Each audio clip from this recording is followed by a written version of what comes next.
Universidad Católica de Chile Televisión presenta la entrevista de Raquel Correa.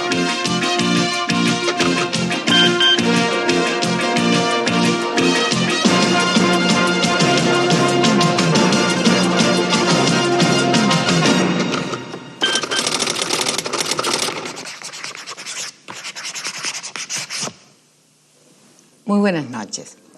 Fútbol y derechos humanos. Derechos humanos y fútbol son los temas del momento. Hoy nosotros no vamos a hablar de fútbol en esta entrevista, vamos a hablar de política, porque tenemos con nosotros a un hombre que ha sido el líder de la derecha, de la centro derecha, a él no le gusta que le digan de la derecha, el senador Sergio Onofre Jarpa. Durante el último cuarto de siglo prácticamente ha sido el que ha dirigido al pensamiento que antiguamente se llamaba de orden. Fue regidor cuando tenía títulos para ser senador.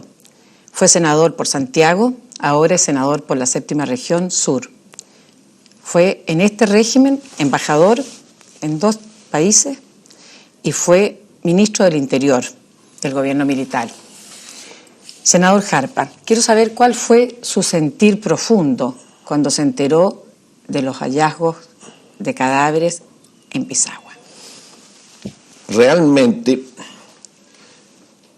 todos los chilenos sabíamos que en la época del enfrentamiento que se produjo en septiembre de 1973 y en los meses siguientes, se había generado también, lamentablemente, este problema de fusilamiento y de muertes en combate, de terrorismo, de acciones violentas, de manera que, por otro lado, la Vicaría de la Solidaridad y diferentes organizaciones habían estado siempre haciendo, digamos, una labor de investigación respecto a cuántos eran los desaparecidos, dónde estaban sepultados, en fin. O sea, ¿para usted no fue ninguna sorpresa? Yo creo que para ningún chileno ha sido una sorpresa. Todos tenemos conciencia de lo que pasó el año 73. Pero a mí me interesaría, senador, una cosa es saber, intuir, y otra cosa es ver. Naturalmente. ¿Qué sensación, qué emoción le produjo a usted ver esos cuerpos que se conservaron en el desierto? Realmente uno toma, digamos, la posición de los familiares, de los deudos, ¿no es cierto? Para ellos ya fue muy dolorosa la desaparición de sus seres queridos y luego el drama se repite cuando se han encontrado los cadáveres. De manera que a mí como chileno, como cristiano, una circunstancia como esta me afecta mucho. Yo creo que a todos los chilenos les afecta mucho y todos compartimos el sentimiento de los deudos de aquellas personas que murieron tanto de uno como de otro lado y también comprendemos el drama de haber encontrado ahora a esas personas que murieron en esas circunstancias, las encontraba también después de tanto tiempo enterradas en lugares que no se creía que podían estar o se pensaba que debieran haber sido enterradas normalmente en los cementerios. Ahora, esa respuesta suya como que le calza muy bien a cualquier chileno que tenga su corazón bien puesto. Pero usted además fue ministro del Interior de ese régimen.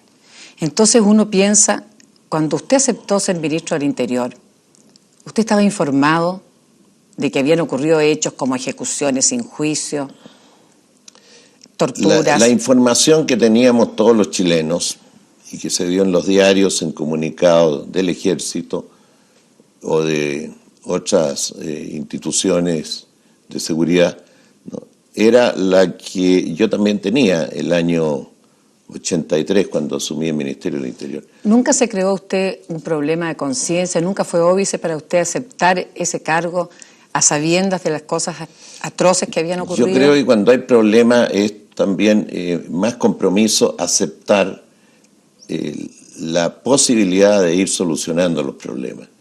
Yo precisamente acepté el cargo porque tenía el firme propósito de buscar una solución que se inició con el regreso, por ejemplo, de los exiliados, que se inició con una serie de medidas que tenían el propósito de ir solucionando tanto los problemas derivados de atropello a los derechos humanos como problemas económicos, sociales, en fin. Y creo que la voluntad que pusimos sirvió, aunque no se lograron todos los objetivos, pero sirvió para que hubiese una apertura política y para que se dieran, digamos, los primeros pasos en la solución de los graves problemas que se habían venido proyectando desde antes del año 73. Pero esos graves problemas, usted al comienzo me contestó que había sido los primeros días, los primeros meses. Algunos de los hechos fueron unos cuantos años después. Usted, al ingresar al gabinete del general Pinochet, ¿no piensa que asume una responsabilidad moral e histórica también? Mire, después de la guerra civil del 91, el país estaba dividido, ¿no?, en sectores aparentemente irreconciliables, ¿no? No solo por cuestiones políticas, sino que también por cuestiones fundamentales de lo que podríamos llamar hoy atropello a los derechos humanos. Y naturalmente los que querían que el país superara esa situación y querían restablecer la unidad nacional, ¿no?, tenían que asumir también el compromiso de trabajar en ese sentido. Porque si ¿usted piensa que ahora hubo una guerra civil, senador? Hubo un enfrentamiento armado. ¿Cuánto duró esa? Jaime Guzmán ha hablado de una guerra civil larvada. Realmente hasta ahora no se había hablado de una guerra civil. ¿Cuánto duró? ¿Cuándo terminó esa guerra civil? ¿Entre qué ejército se declaró? Yo no estoy hablando de una guerra clásica. Una guerra civil no es entre ejércitos, ¿no? Es un conflicto interno dentro de un país donde se recurre a acciones armadas organizadas. Indudablemente, en Chile, y así lo establece, por ejemplo, el presidente Frei en su carta a Mariano Rumor, ¿no?, y lo establecen otros altos dirigentes de la democracia cristiana que hoy día ocupan también altos cargos de gobierno, había armamento y había entrenamiento para unos 12 regimientos, calculan ellos en sus comunicaciones, ¿no?, en sus declaraciones. Y naturalmente cuando hay una fuerza ilegal, organizada, que tiene esta magnitud, que tiene el armamento que tienen el entrenamiento y los instructores extranjeros que habían venido de Chile, bueno, hay base para decir que hay un enfrentamiento armado grave, ¿no? Ahora, lo cual no significa, dijémoslo claro, ¿no es cierto?, que yo estoy justificando los atropellos que se pueden haber cometido, que se cometieron a los derechos humanos, pero que enfrentamiento armado había, y que duró bastante tiempo, con actos de terrorismo, con asaltos, en fin, con una serie de expresiones de violencia armada, también todos sabemos que era así. Ahora, yo entré al ministerio para tratar de ponerle punto a esta situación. Senador, pero cuando usted habla de excesos, ¿usted piensa que pueden justificarse de alguna manera, tal como lo ha hecho la declaración del Ejército hoy día? ¿Usted está de acuerdo con esa justificación que no acepta haber cometido excesos, sino que gracias a estas labores de las Fuerzas Armadas se logró pacificar al país, se logró volver a la cordura, digamos? Aquí hay una cosa bien clara, ¿no?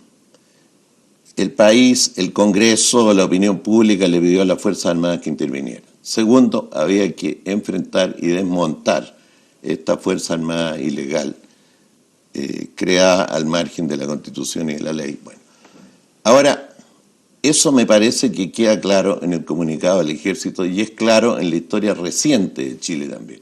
Ahora, los hechos, los atropellos que van más allá del enfrentamiento armado, protagonizados por algunas personas, son un tema que está siendo investigado por los tribunales de justicia y sus responsables serán sancionados por los tribunales de justicia.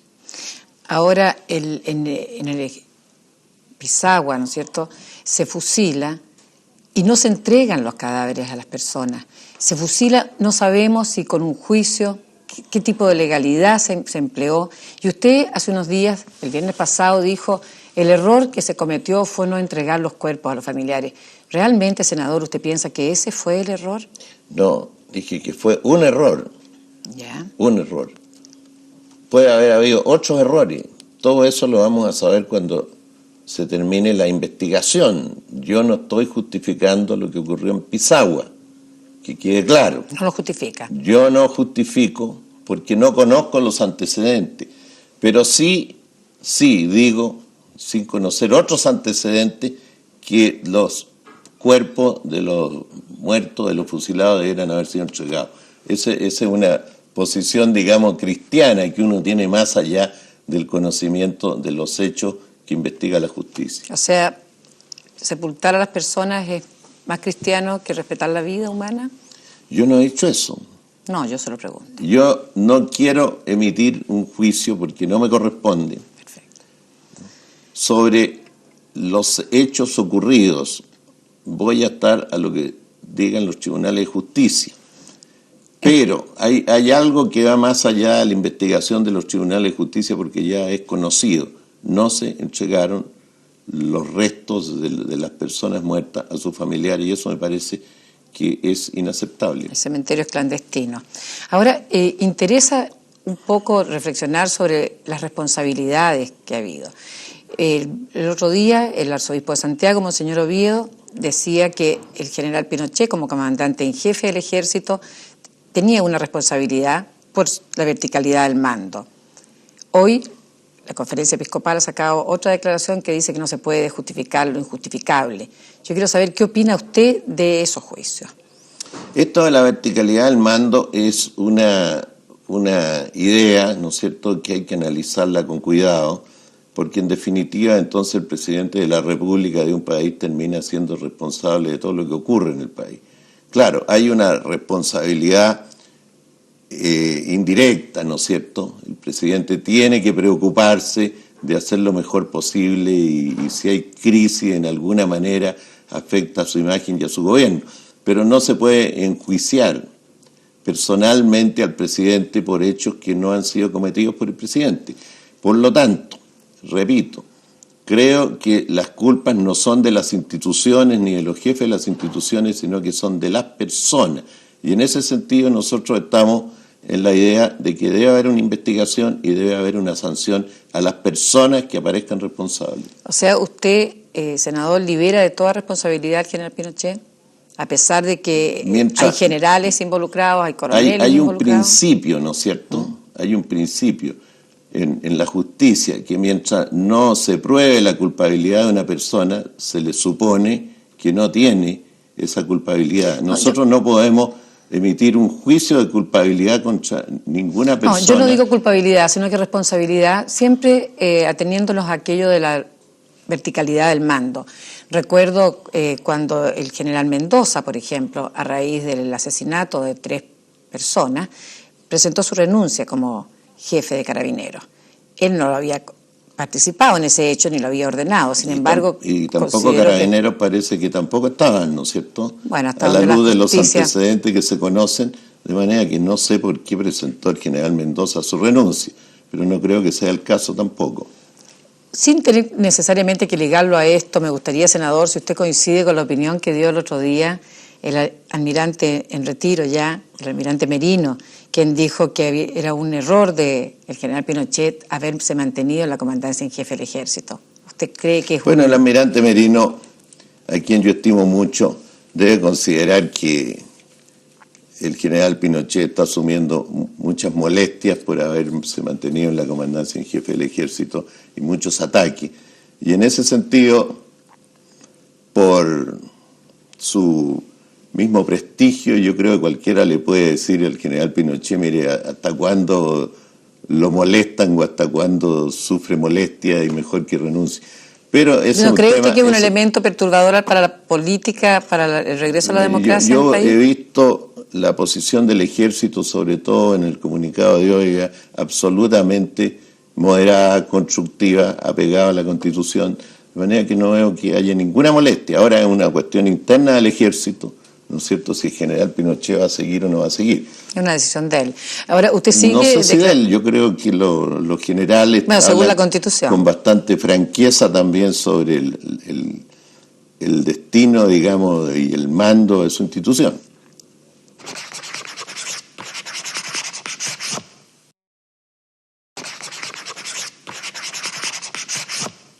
Usted sigue declarándose pinochetista.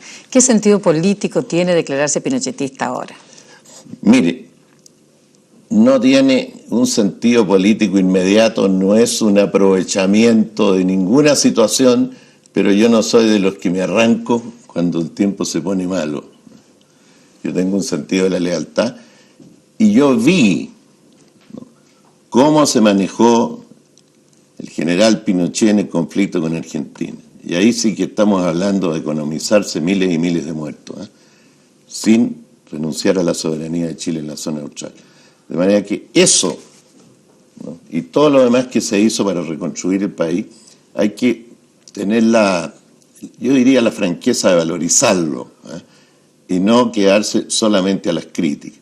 Para mí, el hecho de que se hayan realizado una serie de acciones para restituir la posición, ¿no es cierto?, y la integración de Chile, y el hecho de que hoy día Chile sea un ejemplo de estabilidad, de progreso, de desarrollo, es en gran medida la acción del gobierno que presidió el general Pinochet. Y entonces, ¿por qué vamos a ponernos todos antipinochetistas ahora?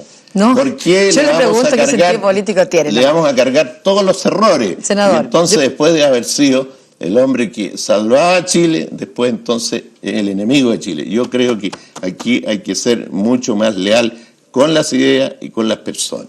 Yo no estoy aplaudiendo ni estoy justificando el problema de Pisagua, ni ningún otro problema similar. Creo que debe ser investigado y que deben ser sancionados los culpables. Pero no busquemos una víctima propiciatoria, no le echemos la culpa al general Pinochet de todo lo que ha pasado en Chile. ¿Usted cree que el Parlamento planea de alguna manera llegar a la destitución del comandante en jefe del Ejército a través de alguna acusación? Podría surgir en la Cámara de Diputados, yo los veo bastante inclinados a promover un problema serio.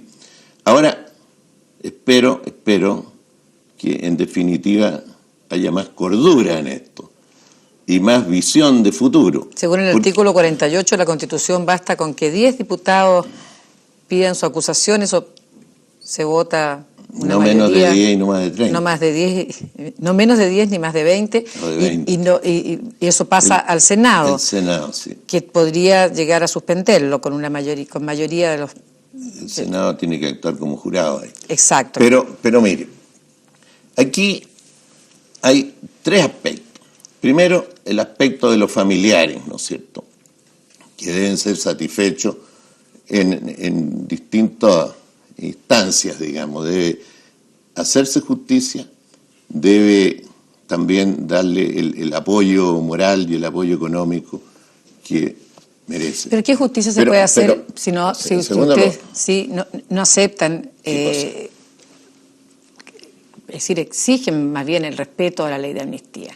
¿Qué posibilidades de justicia? Mire, es el gobierno el que ha dicho que la ley de amnistía no puede ser derogada. Usted ha dicho varias veces ahora que se debe investigar estos hechos y se debe castigar a los culpables. Sin embargo, si estos hechos ocurrieron entre 1973 y 1978... Hay que ver si ¿usted piensa que hay que por lo menos investigar? Mire, punto 1. La ley de amnistía cubre determinadas situaciones, no todas las situaciones, ¿no? No todas las situaciones.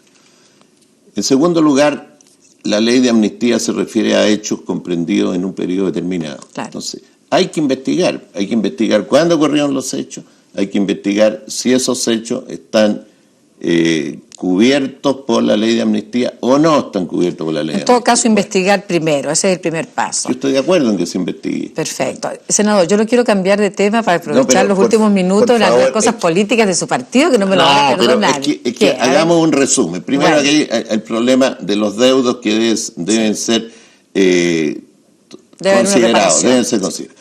Hay el problema de la investigación judicial. Nosotros, si somos respetuosos de la Constitución y de la ley, tenemos que aceptar que es la justicia la que va a dar la última palabra. Y en tercer lugar hay una cuestión política muy importante.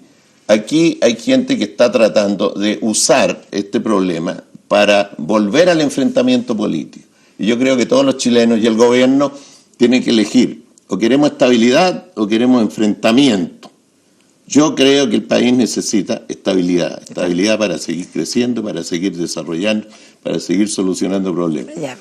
Yo lo voy a interrumpir porque lo quiero cambiar de tema, sería imperdonable no preguntarle si usted será candidato a presidente de Renovación Nacional en el próximo mes de agosto, el 4 y 5 de agosto. Ese es un tema que va a ser resuelto dentro del Consejo General del partido. En el Consejo General están representadas las bases del partido. Senador, pero usted dijo que es absolutamente irreconciliable el trabajo del partido, el del campo, con el que me da para vivir, dijo, y el Senado. ¿Significa entonces que su y preocuparse decisión de la región? Claro, por supuesto. Fíjese Valparaíso y la séptima región. Por ahí vi región. que Sergio Díaz decía que yo tenía una senaturía chica, Sí. pequeña. Resulta que yo me estoy haciendo cargo de las provincias también de Talca y de Curicó, Pero eso donde no tenemos parlamentarios. Decía que era para alentarlo a usted a seguir en la presidencia del partido. Pero usted dijo que sería una irresponsabilidad suya aceptarla. Y ahora yo lo veo ya no aceptarla. Usted no me Si ve de ninguna manera. Usted dijo que si el Consejo General era el que tomaba la decisión, y si el Consejo lo elige, ¿qué pasa? He dicho lo siguiente, en un partido político hay que resolver no solo quiénes son los miembros del equipo directivo, hay que resolver también otras cuestiones relativas a organización, a acción política futura, en fin, a estudio de determinados aspectos constitucionales y legales. Todo eso tiene que ser resuelto por el Consejo General. Cuando el Consejo General resuelva, esto es lo que va a realizar el partido, ¿no? En el próximo año, en los próximos 2 años, entonces va a elegir un equipo para realizar esa política. ¿Usted está dispuesto? Eso es lo lógico. ¿Está dispuesto usted a dejar el partido en caso de que el Consejo General no decidiera que fuese usted el presidente? ¿Está dispuesto a dejarlo en un equipo de jóvenes, el equipo de recambio que se llama? Mire, la generación... yo ayudo sin tener ningún título. Yo no actúo en política por ambición personal, ni ando buscando apoyo. Pero ahora se ve un problema generacional dentro de Renovación Nacional. No hay ningún problema generacional, todo lo contrario. Todos están de acuerdo en que la experiencia sirve, ¿no? Y que el entusiasmo de la juventud también sirve, y que son 2 elementos que deben complementarse. Andrés Alamán dijo, quiero ser presidente del partido si Jarpa insiste en no serlo. Yo le pregunto, senador Jarpa, ¿usted votaría por Andrés Alamán? Yo no le voy a contestar hoy en este momento, porque así como Andrés Alamán tiene mérito y tiene condiciones, ¿no? Y podría ser un muy buen presidente del partido, hay otros miembros de la directiva u otros dirigentes que también tienen mérito, tienen condiciones y podrían ser muy buenos presidentes del partido. Todos me han apoyado a mí, todos han trabajado conmigo, y sería extraordinariamente injusto que yo apareciera apoyando a una persona y no apoyando a otra, porque después de decir que yo apoyo a este, no significa que yo no voy a apoyar a otro, y no es así. Yo apoyaré al que sea elegido por el Consejo General. Ahora, yo le voy a Además, no tengo derecho a voto, ¿sabía usted? Ah, no sabía. No, la mesa directiva no tiene derecho a voto en el Consejo General. Ahora, la verdad es que últimamente, aunque la respuesta suya es muy inteligente, muy diplomática, usted ha dado señales claras de no estar apoyando a Andrés Alamán, que es su hijo político. Ha habido señal? algunos ejemplos. Por ejemplo, en un foro de televisión hace un tiempo estaban invitados los presidentes de partido, usted no podía ir y en vez de mandar a su secretario general, mandó a Alberto Espina, que es un diputado joven. Listo. A la moneda, ¿usted me pidió ejemplo? Sí, Alberto Espina estaba manejando el tema central que se iba a discutir en ese foro. Correcto. Que era el de las leyes penales, es decir, el paquete del ministro cumplido. Y como él lo estaba manejando, le dije a él que fuera, estaba mucho más al tanto. Otro ejemplo le doy. Otro. Usted fue citado por el presidente Elwin a la moneda. ¿Sí? Usted tampoco pudo concurrir y prefirió que fuera Gonzalo Eguiguren, que es vicepresidente segundo vicepresidente del partido, en lugar de a quien parecía corresponderle en forma natural. Dentro de la mesa directiva del partido está la nómina, ¿no es cierto? Reemplazan al presidente los vicepresidentes. El primer vicepresidente estaba fuera de Chile, le correspondía ir a Gonzalo Eguiguren. ¿Qué otro mal ejemplo tiene? No, con esos 2 ejemplos basta. Lo que yo quería era saber si usted le había quitado su apoyo a su hijo político o no. Yo no le quito apoyo a nadie. ¿Por qué le voy a quitar apoyo a alguien? Todos son miembros del partido, todos trabajan, todos lo hacen bien. Bueno, yo le agradezco mucho, senador Jarpa, su presencia en el programa. El tiempo se nos fue volando. Con usted nos encontramos la próxima semana. Muchas gracias. Universidad Católica de Chile Televisión presentó la entrevista de Raquel Correa.